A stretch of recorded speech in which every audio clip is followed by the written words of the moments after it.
ಶುಕ್ತಿಮತಿಗೆ ಕೋಲಾಹಲನಿಂದ ಒಂದು ಗಂಡು ಮತ್ತು ಒಂದು ಹೆಣ್ಮಗು ಜನಿಸುತ್ತೆ. ಶುಕ್ತಿಮತಿಯ ಮಗನನ್ನು ವಸು ಮಹಾರಾಜ ತನ್ನ ರಾಜ್ಯದ ಸೇನೆಗೆ ನಾಯಕ ಮಾಡಿ ಮತ್ತು ಅವಳ ಮಗಳನ್ನು ತಾನೇ ಮದುವೆ ಆಗ್ತಾನೆ. ಅವಳ ಹೆಸರು ಗಿರಿಕೆ. ಉಪರಿಚರ ತನ್ನ ಹೆಂಡತಿ ಸೌಂದರ್ಯಕ್ಕೆ ಸೋತು ಅವಳನ್ನು ಒಂದು ಕ್ಷಣನೂ ಬಿಟ್ಟಿರ್ತಿರ್ಲಿಲ್ಲ. ಈ ಕಾರಣದಿಂದ ರಾಜ ಆಡಳಿತನ ತನ್ನ ಮಂತ್ರಿಗೆ ವಹಿಸಿದ್ದ. ಒಂದಿನ ಗಿರಿಕೆ ಪುತ್ರನ ಪಡಿಬೇಕು ಅನ್ನೋ ಆಸೆಯಿಂದ ಗರ್ಭವತಿ ಆಗೋಕೆ ನಿರ್ಧಾರ ಮಾಡ್ತಾಳೆ. ಅದೇ ಸಮಯಕ್ಕೆ ವಸು ಮಹಾರಾಜನ ಪಿತೃದೇವತೆಗಳು ಅರಮನೆಗೆ ಬಂದು ಹೇಳ್ತಾರೆ, ನಾವು ಈ ದಿನ ನಿನ್ನ ಮುಂದೆನೇ ಶ್ರದ್ಧಾ ಭೋಜನ ಮಾಡೋಕೆ ಬಂದಿದ್ದೀವಿ. ನಮಗೆ ಭೋಜನಕ್ಕೆ ಜಿಂಕೆಯ ಮಾಂಸ ಬೇಕು. ಆದರೆ ರಾಜಂಗೆ ಹೆಂಡತಿ ಮೇಲಿರೋ ಮೋಹದಿಂದ ಕಾಡಿಗೆ ಹೋಗಿ ಜಿಂಕೆನ ಬೇಟೆ ಆಡೋ ಮನಸ್ಸಿರಲಿಲ್ಲ. ಆದರೂ ಸಹ ಪಿತೃಗಳ ಆಜ್ಞೆನ ಪಾಲಿಸ್ಬೇಕು ಅನ್ನೋ ಕಾರಣದಿಂದ ಕಾಡಿಗೆ ಹೋಗ್ತಾನೆ. ಸ್ವಲ್ಪ ಸಮಯ ಕಳೆದಂಗೆ ರಾಜ ಆಯಾಸದಿಂದ ಮರದ ಬಳಿ ವಿಶ್ರಾಂತಿಸುತ್ತಾ ತನ್ನ ಹೆಂಡತಿಯನ್ನು ನೆನೆದ ಕಾರಣ ಅವನಲ್ಲಿದ್ದ ವೀರ್ಯಾಣು ಹೊರಬರುತ್ತೆ. ಆಗ ರಾಜ ಅನ್ಕೋತಾನೆ, ತನ್ನ ಹೆಂಡತಿ ಗರ್ಭ ಧರಿಸೋಕೆ ಇದು ಒಳ್ಳೆ ಸಮಯ ಅಂತ ತಿಳಿದು ಆ ವೀರ್ಯಾಣುನ ರಾಜ ಮರದ ಎಲೆಯಲ್ಲಿ ರಕ್ಷಣೆ ಮಾಡಿ ತನ್ನ ಹತ್ತಿರದಲ್ಲೇ ಇದ್ದ ಗಿಡುಗ ಪಕ್ಷಿಯ ಬಳಿ ಎಲ್ಲ ವಿಷಯನ ತಿಳಿಸಿ ಜೋಪಾನವಾಗಿ ತನ್ನ ಹೆಂಡತಿಗೆ ಕೊಡೋಕೆ ಹೇಳ್ತಾನೆ. ಗಿಡುಗ ಜೋಪಾನವಾಗಿ ರಾಜ ಕೊಟ್ಟ ವಸ್ತುನ ಪಂಜರದಲ್ಲಿಟ್ಟು ಆ ಪಂಜರಾನ ತಗೊಂಡು ಅಂತರಿಕ್ಷದಲ್ಲಿ ತುಂಬ ವೇಗವಾಗಿ ಹೋಗ್ತಿರುವಾಗ ಮತ್ತೊಂದು ಗಿಡುಗ ಪಕ್ಷಿ ಪಂಜರದಲ್ಲಿರೋದು ಮಾಂಸ ಅಂದ್ಕೊಂಡು ದಾಳಿ ಮಾಡುತ್ತೆ. ರಾಜ ಕಳಿಸಿದ್ದ ಗಿಡುಗ ಪಕ್ಷಿ ತನ್ನ ರಕ್ಷಣೆಗಾಗಿ ಮತ್ತು ರಾಜ ಕೊಟ್ಟ ವಸ್ತುನ ಗಿರಿಕೆಗೆ ಕೊಡಲೇಬೇಕು ಅನ್ನೋ ಉದ್ದೇಶದಿಂದ ಎದುರಾಳಿ ಪಕ್ಷಿ ಜೊತೆ ಹೋರಾಟ ಮಾಡುವಾಗ ಗಿಡುಗಾಗೆ ಗೊತ್ತಿಲ್ಲದೆ ಪಂಜರದಲ್ಲಿದ್ದ ವೀರ್ಯ ಯಮುನೆ ನದಿಯಲ್ಲಿ ಬೀಳುತ್ತೆ.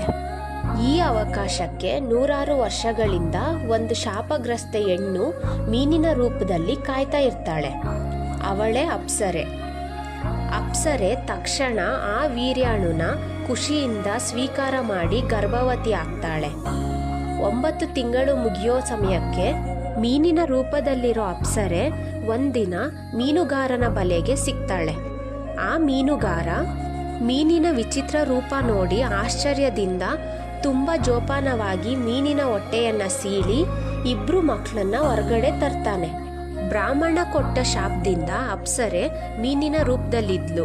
ಮಕ್ಕಳು ಜನಿಸಿದ ತಕ್ಷಣ ತನ್ನ ನಿಜವಾದ ರೂಪ ಅವಳಿಗೆ ಬಂತು. 2 ಮಕ್ಕಳಿಗೂ ಆಶೀರ್ವಾದ ಮಾಡಿ ತನ್ನ ಲೋಕಕ್ಕೆ ಹೊರಟೋದ್ಲು. ಮೀನುಗಾರ ಆ 2 ಮಕ್ಕಳನ್ನ ತಗೊಂಡು ರಾಜನ ಬಳಿ ಹೋಗಿ ನಡೆದಂಥ ಘಟನೆನೇ ಹೇಳ್ದಾಗ ರಾಜ ಗಂಡು ಮಗುನ ಮಾತ್ರ ತನ್ನ ಜೊತೆ ಇಟ್ಕೊಂಡು ಹೆಣ್ಣು ಮಗುನ ಮೀನುಗಾರನಿಗೆ ಸಾಕೋಕೆ ಹೇಳ್ತಾನೆ. ರಾಜ ಆ ಗಂಡು ಮಗುನ ಮುಂದೆ ಮತ್ಸ್ಯರಾಜ ಮಾಡ್ತಾನೆ. ಮೀನುಗಾರನ ಮನೆಯಲ್ಲಿ ಬೆಳೆದಂಥ ಹೆಣ್ಣು ಮಗುನೇ ಸತ್ಯವತಿ. ಸತ್ಯವತಿ ಪ್ರತಿದಿನ ಒಂದು ದಡದ ಯಮುನಾ ನದಿಯಿಂದ ಮತ್ತೊಂದು ದಡಕ್ಕೆ ದೋಣಿಯಲ್ಲಿ ಪ್ರಯಾಣಿಕರನ್ನ ಕರ್ಕೊಂಡು ಹೋಗ್ತಿದ್ಲು. ಒಂದ್ಸಲ ಪರಾಶರ ಅನ್ನೋ ಮಹರ್ಷಿಗೆ ನದಿ ದಾಟೋ ಸಂದರ್ಭ ಬರುತ್ತೆ. ದೋಣಿ ಬಳಿ ಸತ್ಯವತಿನ ಬಿಟ್ಟು ಬೇರೆ ಯಾರೂ ಇರೋಲ್ಲ. ಸತ್ಯವತಿನ ನೋಡಿ ಅವಳ ಸೌಂದರ್ಯಕ್ಕೆ ಸೋತು ಅವಳನ್ನು ಒಂದು ಕ್ಷಣನಾದರೂ ತನ್ನವಳನ್ನಾಗಿ ಮಾಡ್ಕೋಬೇಕು ಅನ್ನೋ ಆಸೆ ಹೇಳ್ಕೊಂಡಾಗ ಸತ್ಯವತಿ ಅವಳ ಒಪ್ಪಿಗೆ ಸೂಚಿಸಿ ತಾನು ಇನ್ನು ಕನ್ಯೆ ಅನ್ನೋದನ್ನು ತಿಳಿಸ್ತಾಳೆ. ಆಗ ಮಹರ್ಷಿ ಹೇಳ್ತಾನೆ, ಚಿಂತಿಸಬೇಡ ಸತ್ಯವತಿ, ನನ್ನಿಷ್ಟದಂತೆ ನೀನು ನಡ್ಕೊಂಡ್ಮೇಲೆ ನೀನು ಕನ್ಯೆನೇ ಆಗಿರ್ತೀಯ. ಅದ್ರ ಜೊತೆಗೆ ನೀನು ಗರ್ಭಧಾರಣೆ ಮಾಡೋ ಅಗತ್ಯ ಇಲ್ಲ. ನನ್ನ ವರದಿಂದ ನೀನು ಈಗಲೇ ಮಹಾತಪಸ್ವಿಯಾದ ಮಗನನ್ನು ಪಡಿತ್ಯ. ಈ ಕಾರ್ಯವು ನದಿಯ ಮಧ್ಯೆ ಮಂಜು ಕವಿದ ವಾತಾವರಣದಲ್ಲಿ ನಡೆಯೋ ಕಾರಣ ಯಾರಿಗೂ ಕಾಣಲ್ಲ. ಬೇರೆ ಏನಾದರೂ ವರ ಬೇಕಾದರೆ ಕೇಳು. ನನ್ನ ತಪಸ್ಸಿನ ಶಕ್ತಿಯಿಂದ ನೀನು ಕೇಳಿದ ವರ ಕೊಡ್ತೀನಿ. ಸತ್ಯವತಿ ಸ್ವಲ್ಪ ಯೋಚನೆ ಮಾಡಿ ತನ್ನ ದೇಹದಲ್ಲಿರೋ ಮೀನಿನ ದುರ್ಗಂಧ ಇನ್ಮುಂದೆ ಬರಬಾರ್ದು ಅಂತ ಹೇಳ್ತಾಳೆ. ಆ ಕ್ಷಣನೇ ಮಹರ್ಷಿ ಸತ್ಯವತಿಯ ಜನ್ಮದಿಂದ ಬಂದಿರೋ ದುರ್ಗಂಧನ ನಾಶ ಮಾಡಿ ಅವಳ ದೇಹನ ಸುಗಂಧದಿಂದ ಇರೋ ಹಾಗೆ ವರ ಕೊಡ್ತಾನೆ. ಸತ್ಯವತಿಯಿಂದ ಬರ್ತಿದ್ದಂಥ ಸುಗಂಧನ ನೋಡಿ ಸತ್ಯವತಿ ತುಂಬಾ ಖುಷಿಪಟ್ಟು ಮಹರ್ಷಿಯ ಕಾರ್ಯವನ್ನು ಮುಗಿಸ್ಕೊಡ್ತಾಳೆ.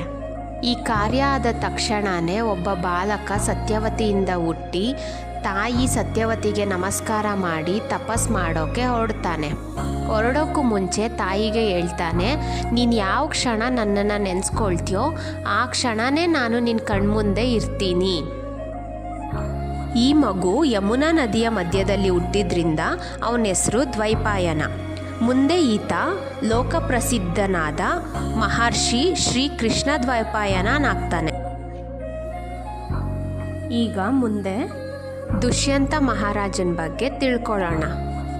ದುಷ್ಯಂತನಾಗಲಿ ಅವನ ರಾಜ್ಯವಾಗಲಿ ಯಾವುದರಲ್ಲೂ ಕಮ್ಮಿ ಇರಲಿಲ್ಲ. ಅವನ ರಾಜ್ಯ ನ್ಯಾಯ ನೀತಿ ಧರ್ಮದಿಂದ ಇತ್ತು. ಯಾವುದೇ ಕಳ್ತನ ಆಗಲಿ ಸುಳ್ಳೇಳೋದಾಗಲಿ ಭಯ ಅನಾರೋಗ್ಯ ಆಹಾರದ ಕೊರತೆ ಇರಲಿಲ್ಲ. ಅವನಲ್ಲಿ ಸೌಂದರ್ಯ ಶಕ್ತಿ ಯುಕ್ತಿ ಬುದ್ಧಿವಂತಿಕೆ ನಯ ವಿನಯ ಎಲ್ಲವೂ ಇತ್ತು.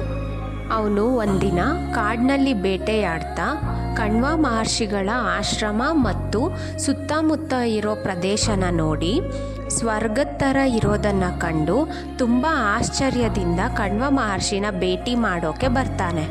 ಮಹರ್ಷಿ ಆಶ್ರಮದಲ್ಲಿ ಇರೋದಿಲ್ಲ.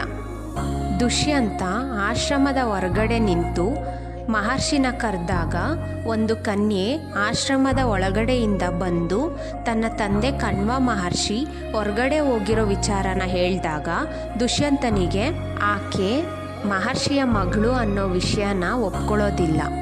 ಆ ಕನ್ಯೆಯ ಹೆಸರು ಶಾಕುಂತಲೆ. ದುಷ್ಯಂತ ಕನ್ಯೆಯ ಹೆಸರು ಕೇಳಿ ತಿಳ್ಕೊಂಡು ಹೇಳ್ತಾನೆ, ಕಣ್ವ ಮಹರ್ಷಿಗಳು ಕಠಿಣವಾದ ವ್ರತನಿಷ್ಠೆಯಲ್ಲಿದ್ದಾರೆ. ಯಾವುದೇ ಕಾರಣಕ್ಕೂ ಅವರು ವ್ರತನಿಷ್ಠೆನ ಮೀರಲ್ಲ. ನಿಜ ಹೇಳು, ನೀನು ಯಾರು? ನಿನ್ನ ಜನ್ಮ ರಹಸ್ಯ ಏನು? ಆಗ ಶಾಕುಂತಲೆ ಹೇಳ್ತಾಳೆ, ನಾನು ಇದುವರೆಗೂ ನನ್ನ ಜನ್ಮ ರಹಸ್ಯನ ನನ್ನ ತಂದೆ ಕಣ್ವ ಮಹರ್ಷಿ ಬಳಿ ಕೇಳಿಲ್ಲ. ಆದರೆ ಹಿಂದೆ ಒಂದು ಸಲ ಒಬ್ಬ ಮಹರ್ಷಿ ನಮ್ಮ ತಂದೆ ಅವ್ರನ್ನ ನೀನು ಕೇಳಿದ ಪ್ರಶ್ನೆನೇ ಕೇಳಿದ್ರು. ಆಗ ನಮ್ಮ ತಂದೆ ನನ್ನ ಜನ್ಮ ರಹಸ್ಯನ ಅವ್ರ ಬಳಿ ಹೇಳಿದ್ದನ್ನು ನಾನು ಕೇಳಿಸ್ಕೊಂಡೆ. ಅದನ್ನೇ ನಾನು ಈಗ ನಿಮಗೆ ಹೇಳ್ತೀನಿ. ವಿಶ್ವಾಮಿತ್ರ ಮಹರ್ಷಿ ಘೋರವಾದ ತಪಸ್ಸು ಮಾಡುವಾಗ ಇಂದ್ರ ಅಂದ್ಕೊಳ್ತಾನೆ ನನ್ನ ಪದವಿ ಕಿತ್ಕೊಳ್ಳೋಕೆ ಈ ತಪಸ್ಸನ್ನು ಮಾಡ್ತಿರೋದು ಅಂತ. ಆದ್ದರಿಂದ ಇಂದ್ರ ಹೇಗಾದರೂ ಮಾಡಿ ಈ ತಪಸ್ಸನ್ನು ನಿಲ್ಲಿಸಬೇಕು ಅಂತ ಅಪ್ಸರೆಯಾದ ಮೇನಕೆಯನ್ನು ಕರೆದು ನಿನ್ನ ಸೌಂದರ್ಯದ ಶಕ್ತಿಯಿಂದ ನಿಲ್ಲಿಸು ಅಂತ ಹೇಳಿದಾಗ ಮೇನಕೆ ಒಂದು ಕ್ಷಣ ವಿಶ್ವಾಮಿತ್ರರ ಕೋಪನ ನೆನೆಸ್ಕೊಂಡು ಭಯದಿಂದ ಇಂದ್ರನಿಗೆ ಹೇಳ್ತಾಳೆ, ನಾನು ಒಬ್ಳಿಂದ ಇದು ಸಾಧ್ಯ ಇಲ್ಲ, ಇದಕ್ಕೆ ನೀನು ಸಹಾಯ ಮಾಡಬೇಕು. ನಾನು ಮಹರ್ಷಿನ ಹೊಲಿಸ್ಕೊಳ್ಳೋಕೆ ಹೋದಾಗ ನೀನು ಅದಕ್ಕೆ ತಕ್ಕಂಥ ವಾತಾವರಣನೇ ಸೃಷ್ಟಿ ಮಾಡಬೇಕು. ಇಂದ್ರ ಇದಕ್ಕೆ ಒಪ್ಕೊಂಡು ಮೇನಕೆ ಹೇಳ್ದಾಗೆ ಮಾಡ್ತಾನೆ. ವಿಶ್ವಾಮಿತ್ರ ಮಹರ್ಷಿ ಮೇನಕೆಗೆ ಮನಸೋತು ಕೆಲವು ದಿನಗಳ ಕಾಲ ಸುಖದಿಂದಿರುವಾಗ ಮೇನಕೆಗೆ ಮಹರ್ಷಿಯಿಂದ ಒಂದು ಹೆಣ್ಮಗು ಹುಟ್ಟಿ ಆ ಹೆಣ್ಮಗುವನ್ನು ಮೇನಕೆ ಹಿಮಪರ್ವತದ ತಪ್ಪಲಿನಲ್ಲಿ ಮಾಲಿನಿ ನದಿಯ ಬಳಿ ಬಿಟ್ಟು ಇಂದ್ರನ ಲೋಕಕ್ಕೆ ಹೋಗ್ತಾಳೆ. ಇದನ್ನು ನೋಡಿ ಮಹರ್ಷಿಗೆ ತನ್ನ ತಪಸ್ಸನ್ನು ಅರ್ಧಕ್ಕೆ ನಿಲ್ಲಿಸಿ ಮೇನಕೆ ಜೊತೆ ಇದ್ದು ತಪ್ಪು ಮಾಡಿದೆ ಅಂತ ತಿಳಿದು ಆತ ಕೂಡ ತಪಸ್ಸನ್ನು ಮುಂದುವರ್ಸೋಕೆ ಹೋಗ್ತಾನೆ. ತಂದೆ ತಾಯಿ ಬಿಟ್ಟೋದ ಮಗುನ ಪಕ್ಷಿಗಳು ತಮ್ಮ ರೆಕ್ಕೆಗಳಿಂದ ಯಾವುದೇ ಕಾಡು ಪ್ರಾಣಿಗಳು ಮಗುನ ಹಿಂಸೆ ಮಾಡದೇ ಇರೋ ಥರ ರಕ್ಷಣೆ ಮಾಡ್ತವೆ. ಆ ಸಮಯಕ್ಕೆ ಕಣ್ವ ಮಹರ್ಷಿ ಮಾಲಿನಿ ನದಿ ಬಳಿ ಸ್ನಾನಕ್ಕೆ ಬಂದಾಗ ಹೆಣ್ಣು ಮಗುವನ್ನು ಕಂಡು ತಮ್ಮ ಮಗಳಂತೆ ನೋಡ್ಕೊಳ್ತಾರೆ. ಈ ಹೆಣ್ಣು ಮಗುನ ಪಕ್ಷಿಗಳು ರಕ್ಷಣೆ ಮಾಡಿದ ಕಾರಣಕ್ಕೆ ಶಕುಂತಲ ಅಂತ ಹೆಸರಿಡ್ತಾರೆ. ಪಕ್ಷಿಗಳ ಇನ್ನೊಂದು ಹೆಸರು ಶಕುಂತ.